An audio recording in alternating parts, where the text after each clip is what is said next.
அஸ்ஸலாமு அலைக்கும் வரஹ்மத்துல்லாஹி தஆலா வபரகாத்துஹு. இன்றைய பிறை ரமலான் 8. நம்ம ரொம்ப வேகமாக பயணம் செஞ்சுக்கிட்டு இருக்கோம். இன்ஷா அல்லாஹ் பாருங்கள், போன வாரம் தான் சீன பெருநாளோடு வந்துச்சு, அதுக்குலாம் 8. அடுத்த வாரம் 15, அதோட லைலத்துல் கத்ர், அப்புறம் பெருநாள். இந்த பெருநாள்னு பிள்ளைங்களுக்கெல்லாம் சந்தோஷமாக இருக்குது. இன்றைய தலைப்பு ஜக்காத் ஃபித்ராவின் சிறப்பு. இதை ரொம்ப குறைவாக தான் சில இடங்களில் ரேடியோவில் தான் பெரும்பாலும் பேசுவாங்க.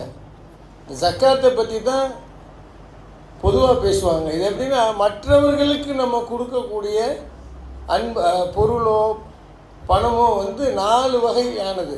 அது எப்படின்னாக்கா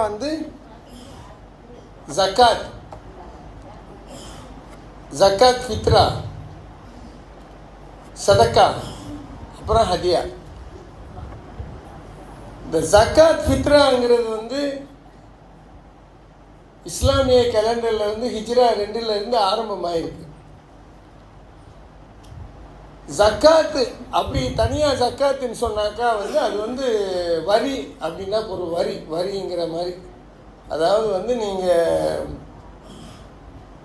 சொத்து வச்சுருக்கீங்களோ, நகை வச்சுருக்கீங்களோ, வியாபாரம் பண்ணுறீங்களோ, 2 விகிதம் நீங்கள் அதிலேருந்து எடுத்து பாவிக்காத நகைகள் கூட உண்டு.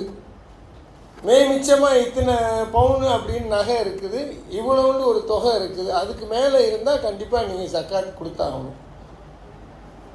அது பெரும்பாலும் எப்படின்னு சொன்னாக்கா அந்த பள்ளியில் கொடுப்பாங்க, இல்லைனாக்கா அந்த ஊரில் எப்படின்னு சொன்னால் சம்மந்தப்பட்ட ஏழைகளுக்கு அதை நிறுத்து கிராமங்களில் உள்ள ஏழைகளுக்கு அப்படி கொடுத்துருவாங்க. இந்த கணக்கு இருக்குது. அது ஜக்காத் ஃபித்ராங்கிறது வருஷத்தில் ஒரு தடவை வர்றது. முதல் ரமலான்லேருந்து ஷாபான் 15லேருந்து ஆரம்பிச்சிருது. உங்களுக்கு கடைசியாக ஷவ்வால் 1 பெருநாள் தொழுகைக்கு முன்னாடி நம்ம கொடுத்தாகணும். இது ஃபர்லு. 3வது சதக்காங்கிறது நம்ம தர்மம். சதக்காங்கிறது வேறு இது. அதாவது இப்போ நம்ம போகிறோம் ஒரு இடத்துக்கு, ஒருத்தர் உட்கார்ந்துருக்காரு, ஏதோ ஒரு வேளை சாப்பாட்டுக்கு இந்த ஒரு சாப்பாடு வாங்கி கொடுக்கலாம், ஒரு 5 வெள்ளியே கொடுக்கலாம், அது சதக்கா. ஹதியாங்கிறது வேறு. ஹதியாங்கிறது இப்போ நம்ம உஸ்தாது இருக்காங்க, திடீர்னு முடியலை, நம்ம அவங்கள விஜயம் பண்ணுறோம், ஒரு ஹார்லிக்ஸ் பாட்டில் வாங்கி கொடுத்தா அது ஒரு ஹதியா, அந்த மாதிரி. ஸோ அதுக்கு சில வித்தியாசங்கள் இருக்குது. இப்போ இந்த ஜக்காத் ஃபித்ராங்கிறது எதுக்கு உருவாக்கப்பட்டது அப்படின்னு சொன்னாக்கா, கண்டிப்பாக அவங்களுக்குலாம் தெரியும்.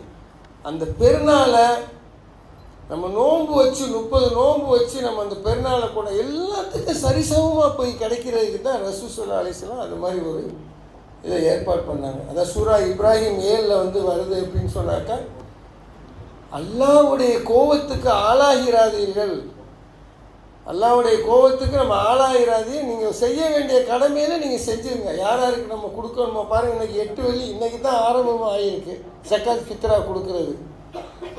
அப்போ இந்த காசு எல்லாம் நம்ம அமீல்கிட்ட கொண்டு போய் கொடுத்து, அமீல் என்ன செய்வாங்க, அந்த பெருநாளைக்கு முன்னாடியே ஏழைகளுக்கு கொடுத்துருவாங்க.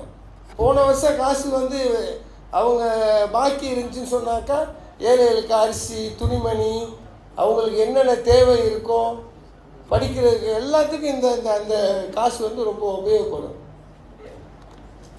நம்மளுடைய இந்த மாதிரி நம்ம கொடுக்கறதுனால நம்ம குடும்பத்தை பாருங்கள், ஒரு குடும்பத்தில் 5 பேர் இருந்தால் 5 பேருக்கும் கொடுக்கணும், 8 40 வெள்ளி நம்ம கொடுக்கணும். அப்போ நம்மளுடைய அந்த கெட்ட எண்ணங்களை எல்லாம் தூய்மையாக்கிடுது. இதுதான் இந்த ஜக்காத் ஃபித்ராவுடைய இது. ஆனால் பெருநாளை தாண்டிட்டீங்கன்னு சொன்னாக்கா அது ஹராம் ஆகிடுது உங்களுக்கு. அதுவும் லொஹருக்குள்ளே நீங்கள் கொடுத்துடணும், இல்லைன்னா அது செல்லாது உங்களுக்கு. சில சட்ட திட்டங்கள் கடுமையாக இருக்குது.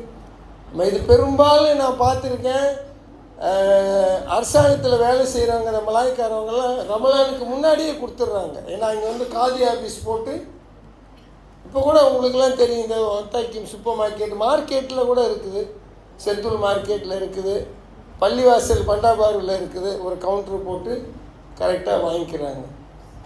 இது நம்மளுடைய அந்த கஞ்சத்தனத்தை, நம்மளுடைய அந்த மேல்மட்ட கீழ்மட்டத்தை வந்து நம்மளுக்கு இதை சுத்தம் பண்ணுறதுக்காக தான் இந்த ஜக்காத் ஃபித்ரா ஏற்படுத்தப்பட்டது. எல்லாரும் அந்த பெருநாளை அந்த மாதத்தை நல்ல ஒரு நிம்மதியாக கொண்டாடுறதுக்கு தான். இந்த காசு எல்லாம் ஃபக்கீர் மிஷினுக்கு போய் சேர்ந்துடும் இன்ஷா அல்லாஹ். இப்போ அடுத்து நம்மளுடைய மௌலானா ஹாஃபில் அப்துல்லா முகமது சிராஜ்.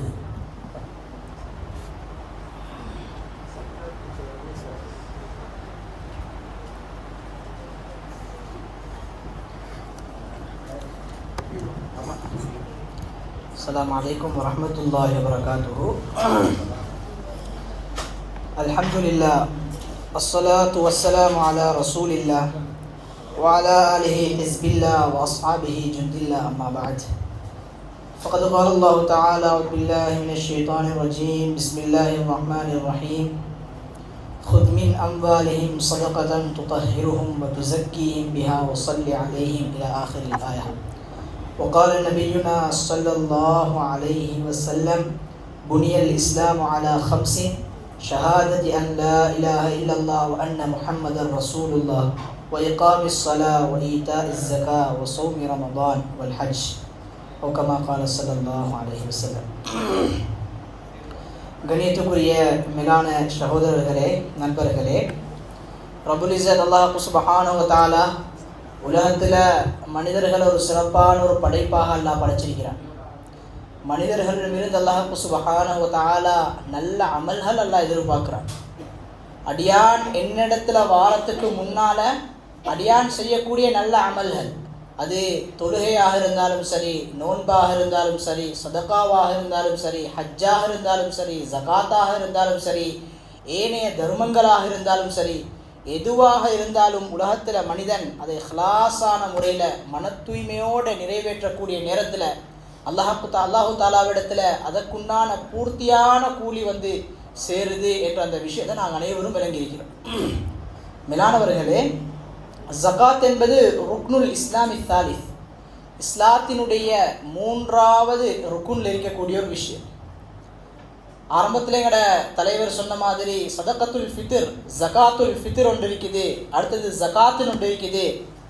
சதகத்துல் ஃபித்ர், ஜகாத்துல் ஃபித்ரை வந்து ஒவ்வொரு தலைக்கும் ஒவ்வொருத்தரும் கட்டாயம் கொடுத்தே ஆகும். அதற்குண்டான கால நேரங்கள், எல்லைகள் குறிப்பிடப்பட்டிருக்கு. அதே மாதிரி தான் ஜகாத் என்பது ஒவ்வொரு அடியானினுடைய சொத்து செல்வங்களில் இருந்து ஏழைகளுக்கு போய் சேர வேண்டிய சில ஹக்குகள் இருக்குது. மேலானவர்களே, நானும் நீங்களும் அழகான முறையில் சரியான முறையில் ஜகாத்தை நாங்கள் கணக்கு பார்த்து கொடுக்க வேண்டிய ஏழைகளுக்கு ஒப்படைப்போமாக இருந்தால் உலகத்தில் கஷ்டப்படக்கூடிய மக்களுடைய சதவீதம் குறைஞ்சிடும். உலகத்தில் மக்களுக்கு கஷ்டப்படுறாங்க, மிச்சம் பேர் சிரமப்படுறாங்க, சாப்பிட்றதுக்கு சாப்பாடு இல்லை, ரொம்ப சிரமத்துக்கு மத்தியில் இருக்கிறாங்க. எந்த அளவுக்கு சொன்னால் சில ஏரியாக்களில் தன்னை பாவத்தில் ஈடுபடுத்துகிறாங்க. காரணம் ஏழ்மை, வறுமை. மேலானவர்களே, அப்போ இன்றைக்கு உலகத்தில் மக்கள் என்ன செய்கிறாங்கன்னு சொன்னால், ஜகாத்தினுடைய பணமாக இருந்தாலும் தான், ஏனைய விஷயங்களாக இருந்தாலும் தான் நினைச்ச பிரகாரம் செய்ய ஆரம்பிச்சிட்டாங்க. ஜகாத்தை நினைச்ச பிரகாரம் கொடுக்க ஆரம்பிச்சிட்டாங்க, கெஸ் பண்ணி கொடுக்க ஆரம்பிச்சிட்டாங்க, கணக்கு வழக்கு சரியாக பார்க்கறது இல்லை. இதெல்லாம் மிகப்பெரிய தவறு மேலானவர்களே. அப்போ நாங்கள் ஜகாத்தை யாருக்கு கொடுக்கணும், அதை எப்படி கொடுக்கணும், அதனுடைய கணக்கு எவ்வளவு, அது எதன் மீது ஜகாத் கடமையாகுது, இது எல்லாத்தையும் நாங்கள் விளங்கி வச்சிருக்கணும்.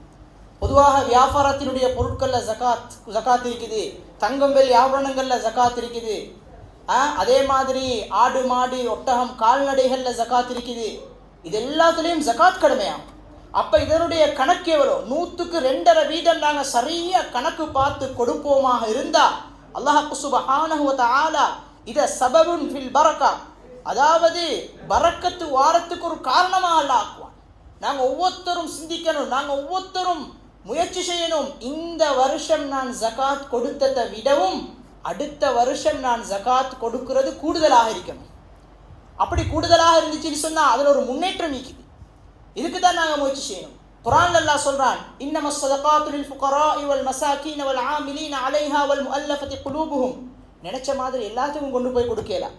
அல்லாஹ் சுப்ஹானஹு வ தஆலா குர்ஆன்ல பேசியிருக்கிறான், 7 கூட்டத்தார்கள் இருக்கிறாங்க. அதில் அப்படியாப்பட்ட மக்களுக்கு நாங்கள் என்ன செய்யணும், அதற்குண்டான மக்களை நாங்கள் தேர்ந்தெடுத்து வளமாக்களை அணுகி யாருடைய கையில் கொடுத்தா பொருத்தம், எப்படி கொடுத்தா பொருத்தம், ஒவ்வொரு நாட்டில் ஒவ்வொரு அமைப்பில் ஒவ்வொரு தர்த்தீப் இருக்கும். அந்த தர்த்தீபுக்கு கீழால நாங்கள் ஒவ்வொருத்தரும் என்ன செய்யறது, அதை நாங்கள் கொடுக்கறதுக்கு முயற்சி செய்யணும். ஏன்னு சொன்னா ஸல்லல்லாஹு அலைஹி வஸல்லம் அவர்களிடத்துல ஒரு சஹாபி வந்து கேட்கிறாரு, யா ரசூலல்லாஹ் ஸல்லல்லாஹு அலைஹி வஸல்லம் அக்பிர்னி பிஅமலின் யுத்கில்னியல் ஜன்னah, யா ரசூலல்லாஹ் எனக்கு ஒரு அமலை சொல்லித்தாங்க, அந்த அமலை நான் செஞ்சேன்னு சொன்னா நான் சொர்க்கத்துக்குள்ளால போகணும், ஏன் சொர்க்கத்துக்கு நுழைவிக்கக்கூடிய ஒரு அமலை சொல்லித்தாங்க என்பதாக ஒரு சஹாபி கேட்கிறாரு. அந்த நேரத்தில் ஃபகால நபியு ஸல்லல்லாஹு அலைஹி வஸல்லம் அவங்க தெளிவுபடுத்துறாங்க, தஅபுதுல்லாஹ வலா துஷ்ரிகு பிஹி ஷைஆ, நீங்க அல்லாஹ்வை மாத்திரம் வணங்க வேண்டும், அவனை தவிர நீங்க என்ன செய்யக்கூடாது, வேற யாருக்கும் நீங்க இணை வைக்க கூடாது. அல்லாஹ்வை மாத்திரம் நீங்க ரப்பாக ஏற்றுக்கொள்ள வேண்டும், அந்த ரப்பை மாத்திரம் நீங்க வணங்க வேண்டும். வதுகீமுஸ் ஸலா, அதே மாதிரி நீங்க தொழுகையை நிலைநாட்ட வேண்டும். வதுக்தியஸ் ஸகா, அதே மாதிரி நீங்க ஜகாத்தை கொடுக்க வேண்டும். வதஸிலுல் அர்ஹாம், அதே மாதிரி நீங்க என்ன செய்யணும், உறவினர்களோட சொந்த பந்தங்களோட நீங்க இணைஞ்சு வாழணும். இந்த நேரத்தில் அல்லாஹ் சுப்ஹானஹு வ தஆலா இந்த அமல் என்ன செய்யும், உங்களை சொர்க்கத்துக்குள்ளாலே கொண்டு போய் சேர்க்குன்றாங்க ஸல்லல்லாஹு அலைஹி வஸல்லம். மேலானவர்களே, அப்போ நாங்கள் எங்களோட பொருள்ல இருந்து எங்களோட பணத்திலிருந்து நாங்கள் வந்து ஜகாத்தை கொடுக்காம இருப்போமாக இருந்தா அது பெரும் தவறு. கியாமத்துடைய நாளில் அல்லாஹ் குர்ஆன்ல பேசியிருக்கிறான், யௌம யுஹ்மா அலைஹா ஃபீ நாரி ஜஹன்னம ஃபதுக்வா பிஹா ஜிபாஹுஹும் வ துஹூருஹும். மேலானவர்களே, அல்லாஹ் சுப்ஹானஹு வ தஆலா குர்ஆன்ல பேசியிருக்கிறான், யார் ஜகாத்தை சரிவர கொடுக்கலையோ, அதை அவர் சேர்க்கிறாரு, அதை அவர் கொடுக்கறது கஷ்டப்படுறாரு, கொடுத்தா யோசிக்கிறாரு குறையும் சொல்லி, கியாமத்துடைய நாளில் அல்லாஹ் என்ன தெரியுமா செய்வான், இவர்களுடைய எல்லா பொருட்களையும் அல்லாஹ் ஒன்று செய்வான். ஒன்று சேர்த்து அந்த பொருட்கள் அல்லாஹ் என்ன செய்வான், தங்கமாக வெள்ளியாக அல்லாஹ் மாற்றி அதை அப்படியே நரகத்துல போட்டு சூடாக்கி அதால் அல்லாஹ் என்ன செய்வான், உத்தனம் போடுவான். ஜிபாஹுஹும் வ ஜுனூபுஹும் வ துஹூருஹும், குர்ஆன் பேசுது. நெத்தில அல்லாஹ் ஒத்தனம் போடுவான், விலால் அல்லாஹ் ஒத்தனம் போடுவான், வதுஹூருஹும் முதுகுல அல்லாஹ் ஒத்தனம் போடுவான். தாங்கேலுமா? எவ்வளோ பாரமான ஒரு விஷயம், எவ்வளோ பயங்கரமான ஒரு விஷயம். ஹாதா மா கனஸ்தும் லி அன்ஃபுசிகும் ஃபதூகு மா குன்தும் தக்னிசூன், நீ வெச்ச சேர்த்த சொத்து செல்வங்கள் இதுதான் பாரு, இப்ப அனுபவி அல்லாஹ் சொல்வான். மேலானவர்களே, அந்த நிலைமை யாருக்கும் வந்துடக்கூடாது. நாங்கள் ஒவ்வொருத்தரும் என்ன செய்யணும், ஒரு வருஷத்தினுடைய ஜகாத்தை நாங்கள் அந்த வருஷம் முடிகிறதுக்குள்ளால, அடுத்த வருஷம் ஆரம்பிக்கிறதுக்குள்ளால பூர்த்தியான முறையில் அதை நாங்கள் கணக்கு பார்த்து கொடுக்கக்கூடிய அடியார்களாக ஆகணும். அதே மாதிரி சதகத்துல் ஃபித்ர், ஜகாத்துல் ஃபித்ரை நாங்கள் என்ன செய்யணும், பெருநாளைக்கு முன்னால் எந்த அளவு கொடுக்கணுமோ, எப்படி கொடுக்கணுமோ அந்த தர்த்தீபில் நாங்கள் கொடுத்தோம்னு சொன்னால் அல்லாஹ் சுப்ஹானஹு வ தஆலா அதற்குண்டான பரிபூர்ணமான கூலி அல்லாஹ் சுப்ஹானஹு வ தஆலா எங்கள் அனைவருக்கும் அல்லாஹ் கொண்டு வந்து சேர்ப்பான். எனவே இந்த பேசப்பட்ட விஷயங்களை வாழ்க்கையில் இஹ்லாஸான முறையில் அமல் செய்றதுக்கு அல்லாஹ் தௌஃபீக் செய்வானாக. வாஹிரு தஅவானா அல்ஹம்துலில்லாஹி ரப்பில் ஆலமீன்.